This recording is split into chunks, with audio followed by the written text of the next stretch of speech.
एक ऐसी कंपनी जिसकी संपत्ति कई देशों की जीडीपी से भी ज्यादा है। कौन थे वे जिन्होंने इस कंपनी को फाउंड किया? कैसे एक अडॉप्टेड बच्चे ने टेक्नोलॉजी की दुनिया में भूचाल ला दिया? अगर आप भी जानना चाहते हैं इन सवालों के जवाब, तो हमारे साथ वीडियो के लास्ट तक बने रहें। दोस्तों, वैसे तो आप समझ ही गए होंगे हम किस जानी मानी हस्ती की बात कर रहे हैं। जी हाँ, सही समझे। हम बात कर रहे हैं एप्पल इनकॉर्पोरेशन के फाउंडर, चेयरमैन और सीईओ स्टीव जॉब्स के बारे में, जो एक अमेरिकन बिजनेसमैन, डिजाइनर और इन्वेंटर थे। उन्होंने अपनी मेहनत के दम पर एक ऐसी कंपनी की स्थापना की थी जिसके मोबाइल से लेकर लैपटॉप और कंप्यूटर की आज सबसे ज्यादा धूम है। वहीं वैल्यूएशन के मामले में भी एप्पल दुनिया की सबसे बड़ी कंपनी बन गई है। हर कोई एप्पल के प्रोडक्ट्स खरीदना चाहता है। यहाँ तक कि लोकल लोगों का तो यह ड्रीम होता है कि वह एप्पल कंपनी का फ़ोन यूज़ कर सके।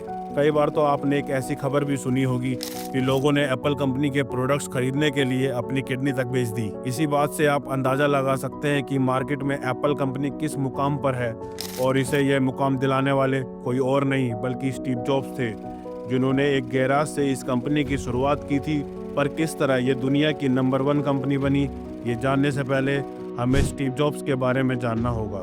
बता दें, स्टीव जॉब्स का जन्म 24 फरवरी 1955 को सैन फ्रांसिस्को के कैलिफोर्निया में हुआ। उनके पिता एक सीरियाई मुस्लिम थे जिनका नाम था अब्दुल फताह जंडाली, जबकि स्टीव की मां का नाम जोआन स्कीबल, जो कि एक स्विस जर्मन महिला थी, जिनकी मुलाकात अब्दुल फताह से यूनिवर्सिटी में पढ़ाई के दौरान हुई थी। वक्त के साथ दोनों एक दूसरे को पसंद करने लगे और जोआन शादी से पहले ही प्रेग्नेंट हो गई। यह दोनों ही इस बच्चे से छुटकारा पाना चाहते थे, इसलिए जोआन ने अबॉर्शन करवाने का डिसाइड किया। लेकिन उस समय अमेरिका में अबॉर्शन कराना गैरकानूनी था।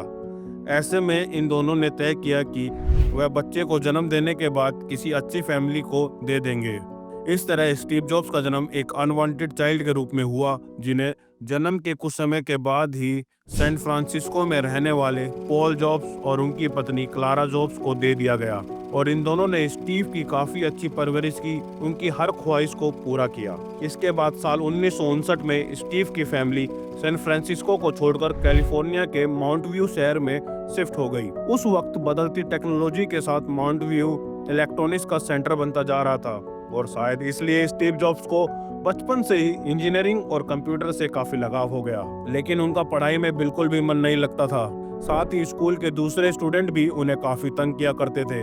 हालांकि कुछ समय बाद स्टीव के पेरेंट्स दूसरे शहर में शिफ्ट हो गए, जिसके चलते उनका स्कूल भी चेंज हो गया, और इस नए स्कूल में उनकी दोस्ती स्टीव वोजनियाक से हुई, जिन्हें स्टीव की तरह ही इलेक्ट्रॉनिक्स से बेहद प्यार था। यही वजह थी कि वक्त के साथ साथ इनकी दोस्ती और गहरी होती चली गई। बता दें, पढ़ाई के दौरान स्टीव ने कुछ समय तक एचपी कंपनी में भी इंटर्नशिप की थी, लेकिन हाई स्कूल पूरा होने के बाद वह कैंपस जॉब हासिल करने में असफल रहे। साल 1972 में उन्होंने पोर्टलैंड के रिड कॉलेज में एडमिशन लिया, लेकिन एक सेमेस्टर के बाद ही उन्होंने अपने पेरेंट्स को बिना बताए ही कॉलेज से ड्रॉप आउट ले लिया, क्योंकि उन्हें कॉलेज की कई सारी क्लासें बिल्कुल यूजलेस लगती थी। साथ ही यह कॉलेज काफी महंगा था, जिसकी फीस भरना उनके पेरेंट्स के लिए काफी मुश्किल हो रहा था। इसलिए स्टीव ने कॉलेज छोड़ दिया और कैलीग्राफी की क्लासें लेना शुरू कर दिया, जहां उन्होंने इंग्लिश वर्ड्स को खूबसूरती से लिखना सीखा, और उनकी यही कला कंप्यूटर के अंदर अलग अलग तरह की टाइपोग्राफी बनाने के काम आई। दोस्तों, यह स्टीव जॉब्स की लाइफ का वह समय था जब वे अपने दोस्तों के हॉस्टल रूम में फर्श पर सोते थे और खाने के पैसे का इंतजाम करने के लिए कोका कोला की बोतल को रिसाइकल करते थे। इसी तरह एक दिन स्टीव के दोस्त वोजनियाक ब्लू बॉक्स नाम की एक हैकिंग डिवाइस लेकर उसके पास आए, जिसके जरिए लोग फ्री में अनलिमिटेड इंटरनेशनल कॉल्स कर सकते थे। अब क्योंकि स्टीव जॉब पहले से ही इलेक्ट्रॉनिक्स में माहिर थे, इसलिए उन्होंने साल 1972 से 73 में वोजनियाक के साथ मिलकर अपनी खुद की ब्लू बॉक्स डिवाइस बनाकर बेचना शुरू कर दिया, जिसके चलते स्टीव का कॉन्फिडेंस लेवल इतना बढ़ गया था कि उन्होंने अब अपनी कंपनी बनाने का फैसला लिया। हालांकि एप्पल को फाउंड करने से पहले स्टीव ने अमेरिकन वीडियो गेम कंपनी अटारी में भी काम किया था, जहां उन्हें टेक्नीशियन की जॉब दी गई थी।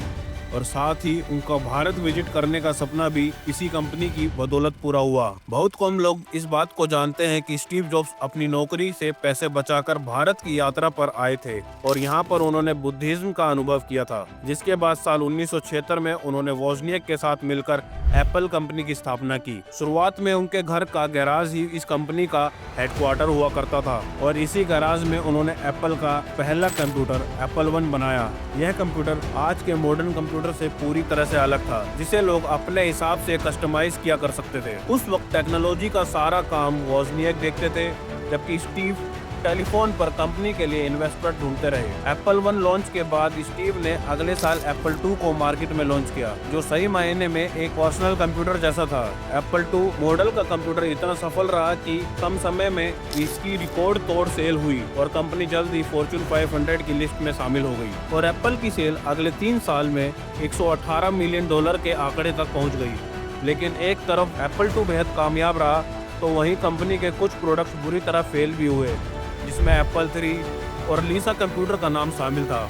और ऐसे ही कुछ 1984 में लॉन्च किया जाने वाला मैकिंटोश कंप्यूटर के साथ भी हुआ था, जो स्टीव जॉब्स की एक्सपेक्टेशन पर खरा नहीं उतर पाया। अब क्योंकि मैकिंटोश डिवाइस के इंचार्ज स्टीव जॉब्स ही थे, तो इसके फेल होने का जिम्मेदार स्टीव को ही ठहराया गया था। यहाँ तक कि कंपनी के बोर्ड ऑफ डायरेक्टर्स ने उन्हें उनकी पोस्ट से हटाकर बाहर का रास्ता दिखा दिया था। ये स्टीव जॉब्स की लाइफ का एक बहुत ही मुश्किल भरा वक्त था, जिसका सामना उन्होंने हिम्मत और बहादुरी से किया और एप्पल से रिजाइन देने के बाद नेक्स्ट नाम की अपनी एक सॉफ्टवेयर कंपनी की शुरुआत की, जो एक कंप्यूटर प्लेटफॉर्म डेवलपमेंट कंपनी थी।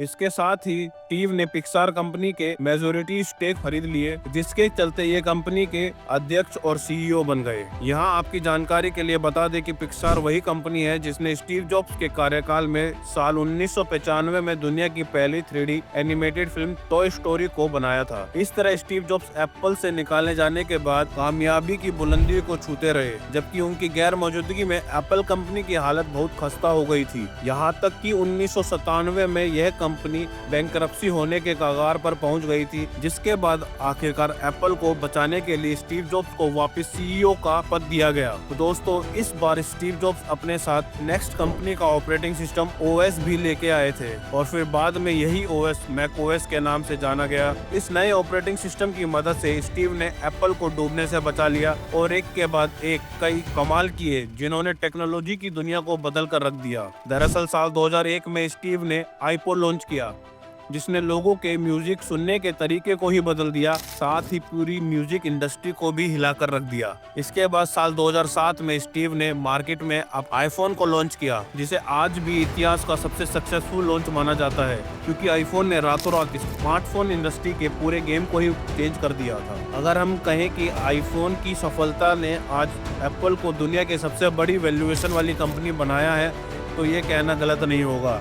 इसके साथ ही एप्पल के कंप्यूटर, मैकबुक समेत कई और प्रोडक्ट्स भी काफी पॉपुलर हुए, लेकिन अब स्टीव की सेहत ने उनका साथ छोड़ना शुरू कर दिया था। उन्हें हेल्थ से जुड़ी प्रॉब्लम साल 2003 में ही होना शुरू हो गई थी। दरअसल एक बार स्टीव जॉब्स का किडनी में स्टोन की वजह से सीटी स्कैन किया गया था। तब डॉक्टर को पता चला कि उन्हें सिर्फ किडनी स्टोन नहीं है, बल्कि स्टीव को न्यूरोएंड्रोसाइन ट्यूमर भी है, जो कि एक तरह का रेयर पैंक्रियाटिक कैंसर होता है। स्टीव ने अपनी इस हालत का जिम्मेदार अपना बिजी स्केड्यूल को बताया था, क्योंकि काफी वक्त तक उन्होंने पिक्सार और एप्पल दोनों कंपनी को संभाला, जिसके चलते वे अपनी सेहत पर ध्यान न दे सके और 5 अक्टूबर साल 2011 को उनकी डेथ हो गई। भले ही आज स्टीव जॉब इस दुनिया में नहीं है, लेकिन उनकी कंपनी एप्पल के प्रोडक्ट्स मार्केट में धूम मचाने के लिए आते रहते हैं। फिलहाल कंपनी के सीईओ टिम कुक है और कंपनी की कुल संपत्ति लगभग 3.858 ट्रिलियन अमेरिकन डॉलर्स है, जो कि दुनिया के कई देशों की जीडीपी से भी ज्यादा है। तो दोस्तों, आप एप्पल कंपनी का कौन सा प्रोडक्ट यूज करते हैं? कमेंट में जरूर बताएं। वीडियो पसंद आई तो वीडियो को लाइक, शेयर करें और हमारे चैनल को सब्सक्राइब कर लें। हम मिलते हैं आपको अगली वीडियो में, तब तक के लिए बाय बाय।